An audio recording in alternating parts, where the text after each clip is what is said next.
Marcelo, eu até criei uma pasta aqui, ó. Então tem a sua palestra, eu peguei basicamente aquela palestra da Nova Ordem Econômica Mundial. Aqui está um documento de como é que eu faço palestra. Tem o arquivo sobre as commodities, está aí o paper 99. Bom, vamos aqui na... Então eu faço os slides compondo assim, ó, mas eu resolvi mudar. O que eu fiz? Eu peguei basicamente aquele da Nova Ordem Econômica Mundial e vamos tentar fazer os vídeos, os slides à sua cara. Ao invés de eu fazer do jeito que eu acho certo e depois passar para você, vamos tentar compor de acordo com as suas ideias. Bom, então, muitas pessoas tentam falar que o futuro vai ser um mero prolongamento do passado, ou então que a história se repete. Então, a história se repete parcialmente, algumas coisas não vão se repetir. Esse que é o grande segredo, a gente saber separar o que vai repetir do que não vai. Então, eu acho que essa tem que ser a tônica da sua palestra. O Goldman Sachs fez o paper 99. Então, nós vamos basear no paper 99 do Goldman Sachs e vamos também conciliar com aquele paper sobre as commodities, tá, do outro cara lá. Mas então o Goldman Sachs fez uma previsão muito boa, só que ele errou alguns detalhes. A previsão dele é basicamente de que um país, quando envelhece, ele perde a capacidade de produzir. Então os países ricos hoje estão velhos. Eles não, essa grande crise que está acontecendo nos países ricos é basicamente em cima da população. Quando os países emergentes eram novos também, eles eram improdutivos. Então os países emergentes hoje estão maduros, por isso a gente está tendo um grande crescimento, e é justamente esse crescimento dos países emergentes que está provocando a crise nos países ricos, porque a economia mundial hoje é como se fosse um grande coxo onde todos querem comer, e não dá para todo mundo comer. Então os mais fortes estão levando vantagem e os mais fracos estão ficando um pouco à margem. Então, uma pessoa madura, um país maduro, é forte como um atleta, tá? Essa que é a grande diferença. Bom, então, o que era o paper 99? O paper 99, ele falava que o salário alto dos ricos e a população velha estava fazendo com que os ricos perdessem competitividade diante dos países emergentes. Então, essa crise mundial que está tendo agora é justamente isso. É perda de capacidade de exportação. Se um país não consegue exportar, se ele não consegue competir com outros países, aí em cima disso vem todo outro tipo de problema. E os emergentes estão com salário baixo, população jovem, a China já é um dos principais países para educar. Então isso aqui chama bônus demográfico ou janela demográfica. É por esse instante que nós estamos passando, o Brasil também. Então essa aqui que é a grande sacada do Goldman Sachs, ele fez certinho. Então o que ele falou? Ele falou que os japoneses cresceram muito rápido quando a população estava nova. Mas assim que a população e o próprio país vai aumentando o PIB, tá? Ele vai perdendo força. Então isso aqui é a grande verdade. E agora, mas ele errou. Errou por quê? Porque ele estava prevendo que isso aqui já corrigido, tá? Em bilhões de 2011. Ele estava prevendo um PIB para o Brasil de 883 bilhões de dólares em 2011. Só que o Brasil, pelo FMI, está previsto 2.422. Então, quase 3 vezes mais. Ele errou muito para o Brasil. Errou um pouco para a Rússia, um pouco para a Índia e errou também muito para a China. Então, esses dois aqui ele errou. Errou por quê? Aí que está. A gente tem que entender por que o Goldman Sachs errou, para a gente tirar as conclusões sobre o futuro. O Goldman Sachs errou porque a China está muito melhor estruturada do que ele imaginava. Ele imaginava que a poupança da China ia cair em torno dos 33% ao ano do PIB e está em 54,5% do PIB. Então a China está investindo muito, a China é muito organizada, a China segue a estratégia de Sun Tzu, aquele autor da arte da guerra, para vencer a guerra sem desembainhar a espada. A China é muito paciente, tá? Ela esperou mais de 100 anos por Hong Kong. Então é um trem muito interessante. E como o Brasil é o espelho da China, é a China quem está provocando o crescimento do PIB brasileiro. Então é esse fato é aquela tal da doença holandesa, tá? Maldição das commodities. O paper 99 não leva em conta o poder das commodities valorizar uma moeda. Então foi nisso que ele errou para o Brasil. Tá? Aí a gente pode complementar o paper 99. Então, o que o GE, outra coisa que o Goldman Sachs não levou em conta também é o alto endividamento dos países ricos. Tanto dívida das pessoas, das empresas, dos governos, quanto o que eu acho o principal são as dívidas externas. Tá? Então, agora provavelmente vai haver um calote das dívidas soberanas. A Grécia está dando um calote parcial, está autorizado pelos credores, coisa que eu nunca vi na minha vida. Então, um trem bem interessante, mas pode dar a solução que quiser, que de todo jeito eles vão ficar um pouco para trás.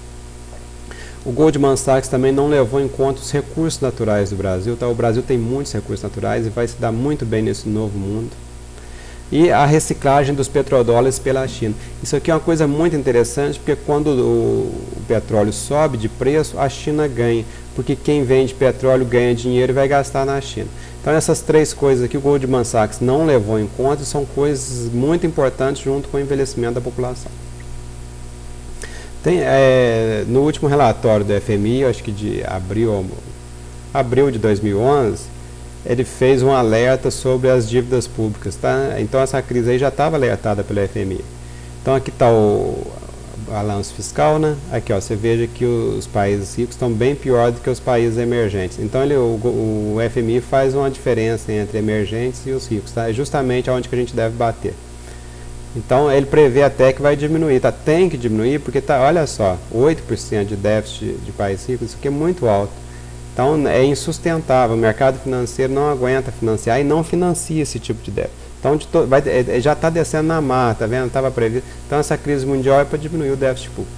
Mas o grande lance aqui, ó, tem os ciclos de longo prazo. Então aqui está a dívida, tá? A dívida veio caindo até 1975 mais ou menos. Aqui teve o primeiro choque do petróleo, tá?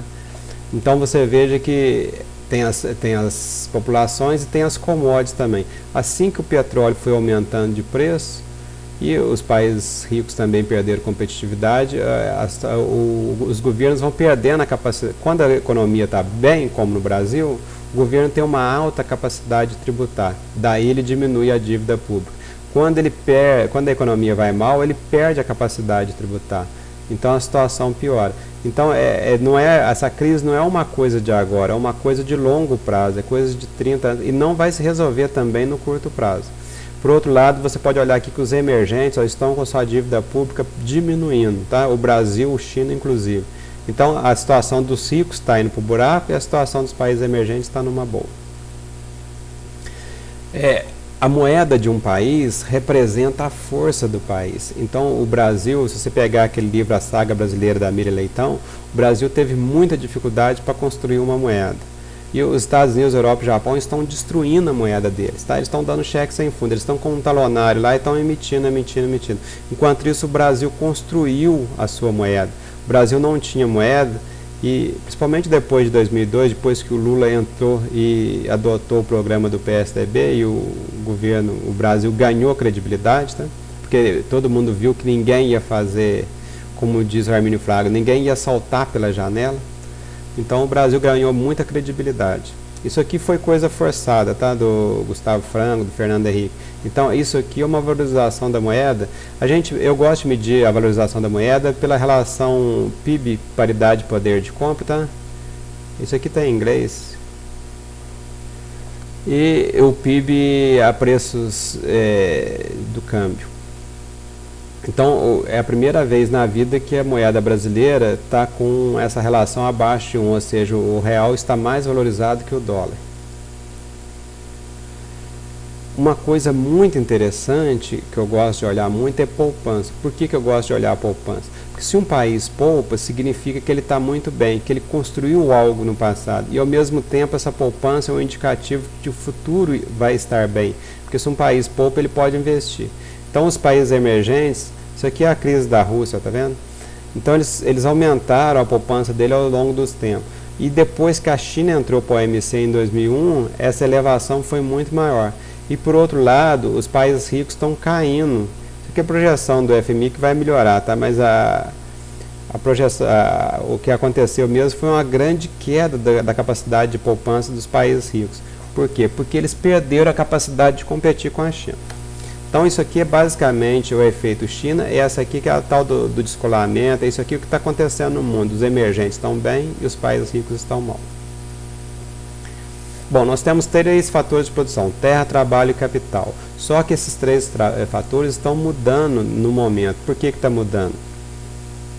Porque com o efeito China, as terras já estão poucas para alimentar tanta boca.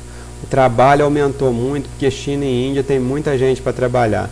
E capital tem muito porque a China poupa muito. A Índia também poupa, tá? Mas a China está inundando o mundo de capital.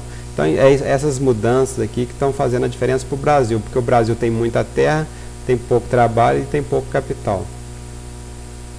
Então é isso aqui que eu acabei de falar. Então essa nova ordem econômica está favorecendo muito o Brasil. Isso aqui tudo causado pela China. Então a gente tem que apostar tudo que a China vai dar certo.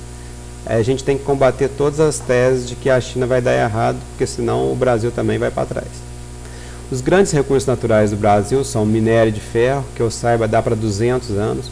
O agronegócio, que é uma coisa infinita, tá? A gente pode irrigar, é o grande negócio do Brasil, porque envolve conhecimento, é um recurso renovável, tá? Minério de ferro e petróleo eu não gosto muito não, mas vai dar um grande impulso para o Brasil. E o petróleo com pré-sal é coisa só para uns 30 anos, mas vai dar uma bombada no Brasil agora. Bom, aqui nós temos o risco país de alguns: Grécia, Irlanda e Portugal. Tá? Eu acho que eu tenho outros gráficos melhores que esse aqui. Aqui ó, tem as transações correntes dos países, de alguns países da zona do euro. Eu não peguei todos não, tá? Eu peguei os principais. A Alemanha, depois da adoção do euro, foi em 99. Eles estavam equilibrados até 2001. Só que com pouco tempo a Alemanha despontou como um dos países mais eficientes, tá? Os eficientes ficaram para cima e os deficientes, a Espanha teve uma grande bolha imobiliária, tá?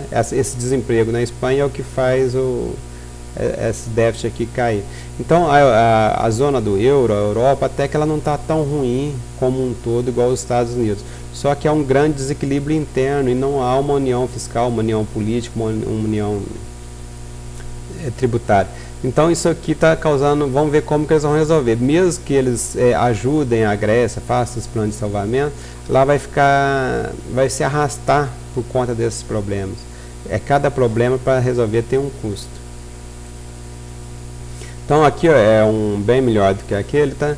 O risco país de cada país, ó. O grande interesse para a gente é que o Brasil já chegou até 2.700 pontos em 2002 com a ameaça do Lula ganhar a presidência.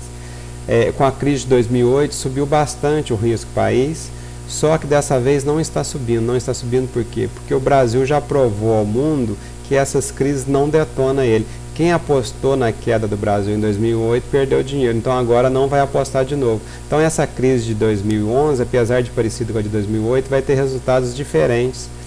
E aqui também, olha só, a Grécia, agora são outros países que estão na fila da desgraça. Peguei aqui o consumo em 2007, tá velho, mas eu acho que passa do mesmo jeito porque não mudou muita coisa não. Os países ricos, eles praticamente detonaram os recursos naturais dele. Então eles ainda consomem muito petróleo, não produz tanto, tá? Eles têm que importar, mas o pior mesmo é a reserva deles, que é muito pequena. Então o petróleo dá uma medida para a gente de todos os problemas dos recursos naturais pelos quais os países ricos hoje passam, principalmente porque eles brigam por esses recursos com a China. E brigar com a China é uma briga desigual. Então olha só, a China está com superávit em transações correntes e os Estados Unidos com déficit. Tá? Esses países aqui é os que estão em crise e esses aqui é os que estão bem. Detalhando o déficit comercial dos Estados Unidos, o déficit dos Estados Unidos foi crescendo à medida que o dólar foi se valorizando até 2000.